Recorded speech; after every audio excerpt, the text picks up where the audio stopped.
employ a lot of people who are from the marginalized and the poor section of the society. So what will happen? By implementing this, the people can...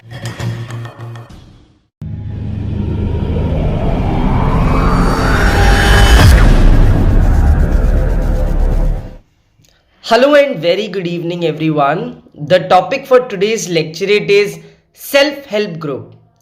So let's get into the topic with a brief introduction and understanding the meaning of the self-help groups. Self-help groups can be generally defined as the informal association of the like-minded people coming together for the purpose of improving the standard of living. And by understanding the standard of living, I meant to say that the economic conditions, the social conditions and the social justice that must be promoted in the society.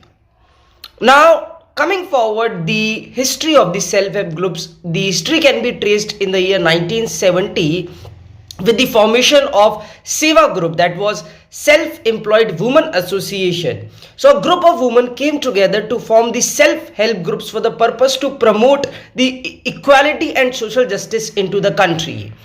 And in the year 1992, the movement of self-help group paced up because of the NABARD functioning. As we all might be aware about the NABARD, that it provides the credit facilities into the rural areas, and these self-help groups were the major targeted group of the NABARD in the year 1992, which influxed lot of credit facilities into the self-help groups which were particularly operating into the rural areas.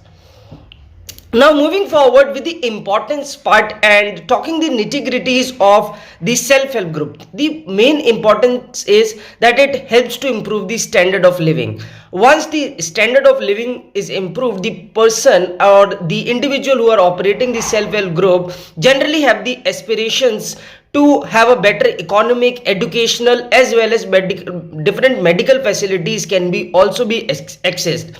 Second, it brings the gender parity in the society.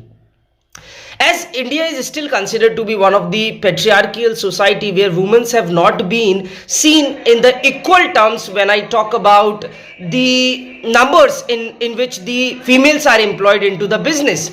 So by self-help group, that gives the direct chance over the promotion of the women into the mainstreams and gives them the chance to pursue different economic activities.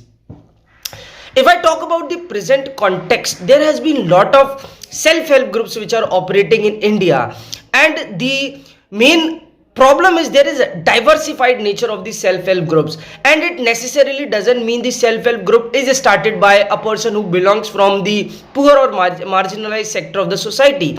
It can also be started by a person who is well doing in his life, and later he can employ a lot of people who are from the marginalized and the poor section of the society. So what will happen? By implementing this, the people can have the social justice into the society. We can have the gender parity. You can also have the sense of social equitability. So this can be coming into the coming future, and we have seen that the Maharashtra was one of the first state where we have seen the full-fledged organization of women were formed, and that is wonderfully doing well still now. There are some challenges also which are associated when we talk about the self-help groups. The challenge number one is lack of knowledge of the credit facilities.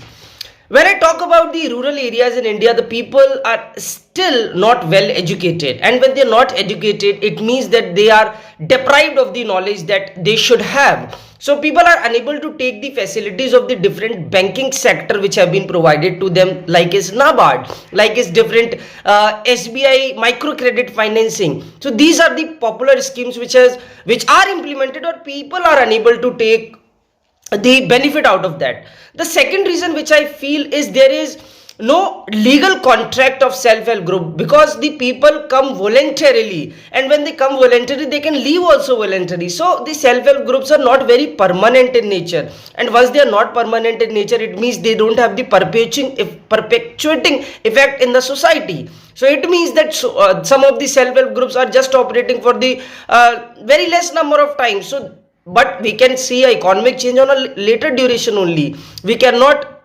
see the financial inclusion or financial change in a very short span of time. So it comes the stability part, and it becomes our second challenge. Coming forward with some of the solution and suggestion part, I believe that the government must become more proactive. As the way we have supported our MSME sector, we should also have to influx lot of fund into the self-help groups, because self-help group have the potential to grow into the MSME. It is a transforming phase which we can see in the coming future. For example, different papad making factories, fafda making factories in Gujarat have gained lot of profits and have lot of recognition that they started exporting their products. So this is only because small like-minded 10 women from the society came and they started making fafda. So these are the things which should be reformed so that we can see the better change in the society for the development and the financial inclusion of the self-help groups. Thank you.